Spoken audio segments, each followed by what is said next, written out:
Hey guys, I'm Gary, grateful recovering alcoholic and drug addict. Okay, topic. I'm a little bit confused, and I'm not trying to stir up a bunch of shit because I know everybody gets sober in a different way.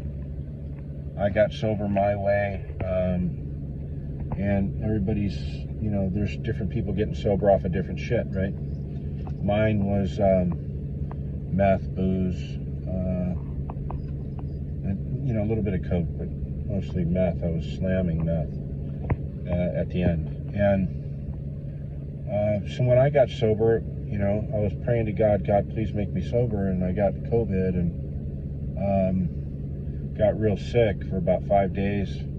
Never really left the bed, but went downstairs a couple times to walk the dog, and there was a couple days he just pissed and shit in the room. That's how sick I was, and didn't get up. But after that, about 5 days, I woke up and I was like, holy shit, man, I'm sober 5 days. And I still felt like shit, but I ran with it. And I wanted a different life. I wanted a better life. And I knew that I had just been given a head start by the grace of God. And I wasn't about to screw it up. I see a lot of people on TikTok and YouTube and stuff, and I get pretty wrapped up in the recovery stuff and the recovery channels and stuff like that. And I've got experience. I did detox one time. I had a habit of anywhere from 40 to 50 Vicodin a day, and I was juggling multiple doctors and buying them off the street wherever I can get my hands on them. And but at that time in my life, I wasn't using needles, but I was heavily addicted to Vicodin, and it was the absolute worst detox I ever had in my life. Panic attacks, one after another, no sleep for a week. And when I was sleeping, it was just felt like brief moments. I was married at the time. My wife thought I was losing my fucking mind. And I was. I felt like I was losing my mind. But I got through it. And got sober after that. Not right after that, but ended up getting sober. Remained sober for 10 years and relapsed on some prescription meds. And I was thinking about the use of methadone and Suboxone, and I don't understand why, and I'm not saying it's wrong, right? So don't get me wrong, but I don't understand why people are using Suboxone for so long, or methadone. And I've known heroin addicts throughout my life. I've known people in recovery, straight up heroin addicts that just got clean, did the shake and bake like I did, got clean off of the heroin, and actually are still sober to this day. And then I know people that got off heroin and just drank like fish for the rest of their life. I personally, for me, I think, I would think that just putting that shit in the past, get off all the drugs, and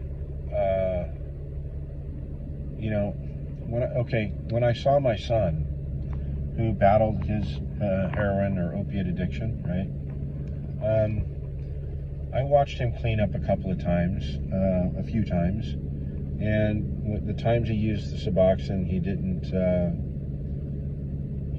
really clean up too well. He just seemed like he got off drugs, but he drank hard, and he didn't really change his life.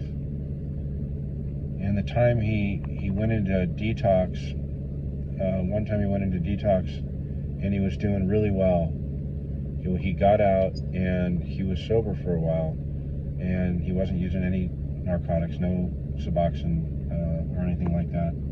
And he had a sponsor, and he was like, I came home one day, he was working steps on the couch with this guy. And that was the best I ever saw my son look, sound, perform. And he was doing the deal. So I know that, these things take the craving away. But aren't you going to have to deal with that at some point? These are questions I'm asking. You know, I who knows if I'll get hammered by a bunch of people, but I mean, it doesn't really matter one way or the other to me. But I'm asking questions that are legitimate questions, right? For people that want to clean up, that jump into recovery. Isn't it best to, if you're going to put down the heroin or the fentanyl, to also put down the weed and the alcohol, you know, and try to live a life of sobriety? Isn't that best? I know people who do it another way too. There's a great friend I met on here that I won't say her name, but she was telling me how she's got off, you know, through Suboxone, and still smokes weed as prescribed by a doctor. And I'm not passing judgment, because this person's doing really well and helping a lot of people. So what I'm just talking for the you know, as far as dealing with it as a main problem, right? For thousands upon thousands of people who are afflicted with opiate addiction.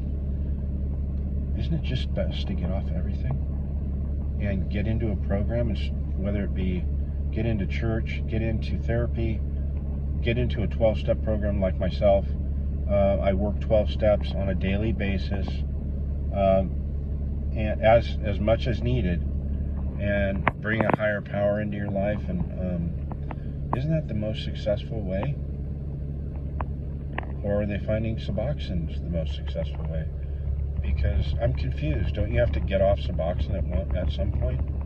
And then you're still left with an addiction, and you've got to come off Suboxone, and now hopefully they've enlarged their spiritual life, or they've went to intense therapy. You know, a lot of us alcoholics and drug addicts have dealt with, like a large percentage of us, I want to say about, I think it's in the high 80% of us have dealt with trauma. Childhood trauma, or some form of trauma that we are anesthetizing ourselves through drugs and alcohol. That's our coping mechanism. It becomes our coping mechanism. So why not, you know, like if I were to talk to somebody, if somebody were to say, how do I do this? You know, I would say, get off everything. You know, this is what worked for me. And I'm not putting anybody down who did it a different way. I believe that the world needs all of us. But help me out with this. Hit me in the comments box. I want to know if you've got experience with the Suboxone, if you've got experience with the Methadone. I know a lot of people with experience with Methadone. Suboxone's kind of new. I just know about it from my son, who I lost to an accidental fentanyl overdose in September 2022. So coming up on a year. On the 20th, it'll be a year. And I want more understanding of this stuff, because even though I'm an addict, I've got my experience with my drugs and my alcohol, and I can help people through that. But any knowledge that we could gain in any other way is always helpful. So you guys have a great day, what's left of it, and I'll talk at you soon.